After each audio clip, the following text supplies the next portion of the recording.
Historians are going to seethe in their little hornless helmets after this one.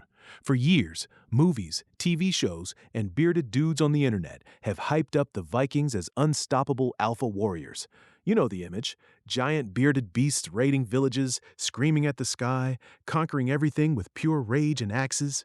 But what if I told you the Vikings were actually overrated mid-tier losers who got carried by hype? And what if modern historians are still coping because admitting the truth would ruin their cool Viking aesthetic? Let's be real for a second. Yes, the Vikings were decent at sailing and raiding poorly defended monasteries. Congrats, you beat up some monks who literally had no fighting as their job description. Very brave.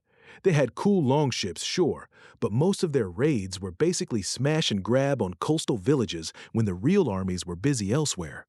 When they actually faced proper organized resistance, like the English or the Franks, they got clapped more times than people admit. Remember when they tried to conquer Paris? They got paid off with silver like a bunch of medieval OnlyFans creators and sailed away. Or when they settled in places like Iceland and Greenland, half the time they just froze, starved, or fought each other over nothing. Real tough guys. And don't get me started on the fierce pagan warriors myth. A lot of them converted to Christianity pretty quickly when it was convenient. Some even became bodyguards for the Byzantine emperor because raiding got boring and the paycheck was better.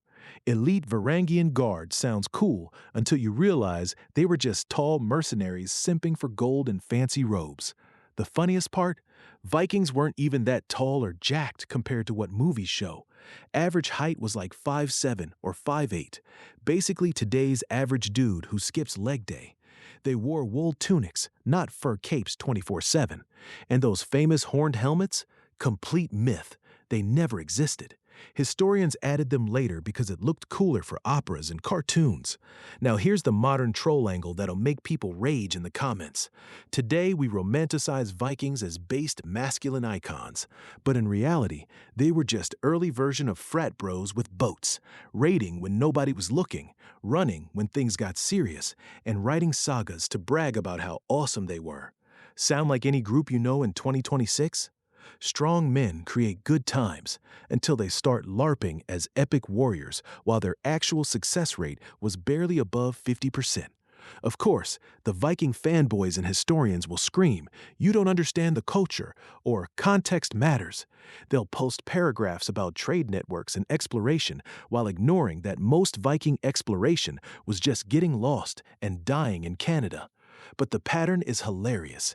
Every dying civilization needs its cool barbarian myth. Romans had their noble savages. We have our Viking chads. In reality, just dudes with boats who got lucky sometimes and wrote fan fiction about themselves afterward. So here's the big troll question for the comments. Were the Vikings actually overrated mid-Vikings? Or are you still coping because you have a Thor tattoo and a skull mug? Be honest. Would a real Viking laugh at modern Viking enthusiasts lifting weights in hornless helmets while drinking craft mead? Or would he just rob them and sail away? Drop your saltiest take below. Do you think Vikings were based legends or just medieval hype beasts? If you want more history roasts that make academics and Reddit historians mad, smash like, subscribe, and turn on notifications. See you in the next one, you absolute units.